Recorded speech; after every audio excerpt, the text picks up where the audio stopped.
Research by creative practice is a unique field that attracts all kinds of creative professionals, from visual artists to filmmakers to animators. And while these individuals are already experts in their respective fields, they often find themselves entering the world of higher degree research where they encounter unfamiliar concepts that can be overwhelming. That's why we created 2 videos featuring real-life graduates. In these videos, a visual art PhD graduate and a design PhD graduate share their own personal experiences and explain what research data management was like for them as practice-led researchers. These videos are part of the supplementary learning resources for the Research Data Management module of the Advanced Information and Research Skills Unit at QUT. And the best part?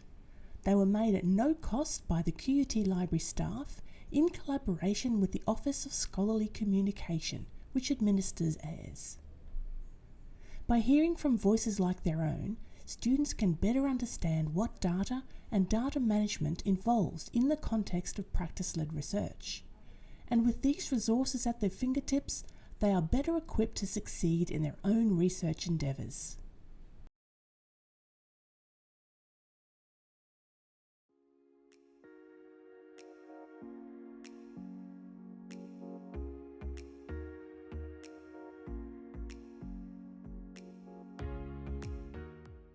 Sometimes it can be hard to identify what your research data is, especially if you are working in non-traditional or practice-led research. In this interview, Dr. Karika Ashworth talks about her research by creative practice and how she identified and managed her non-traditional research data.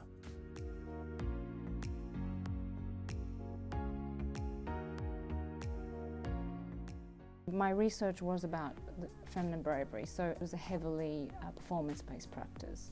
Mediated performance to a camera and an audience. So that was kind of my body of research.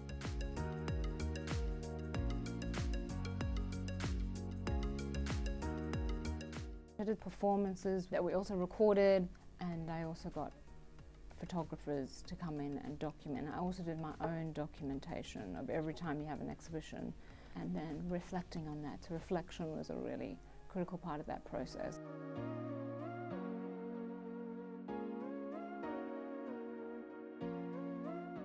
We don't normally call it data, we call it kind of reflective journals or stuff or work or I don't know, journal entries. You would call that data if you were talking about traditional research. But for us, it's just like a catalogue of stuff that we're taking note of, that we're recording, that's informing the practice all of the time.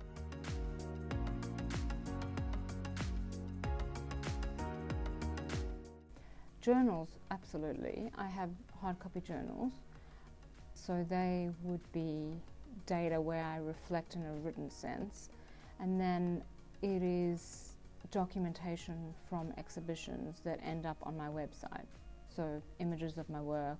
And then the artist statement that goes with it, that you work with the curator and talk about, you know, how that fits in with their space. Or yes, there's all of these huge video files that are stored and backed up, but actually it's the MP4 that gets exported that will actually be used in an exhibition. The documentation of the practice, I would really say, is the data, because that's what you can show people.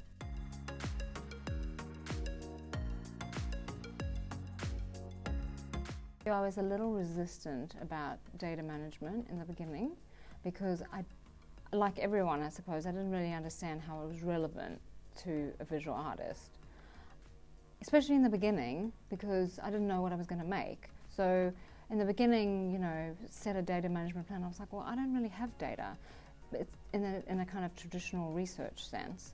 So I made the data management plan when I understood that I was collating all of this, you know, the work that I was making, and I needed some way to back that up and store that.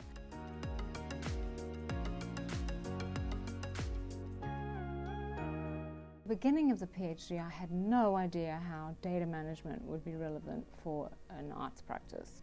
It's not traditional research, so I didn't understand how I would be doing that, but it seems ridiculous now because obviously I have data, and we're doing it all of the time anyway, but we're just not knowing that that's data management.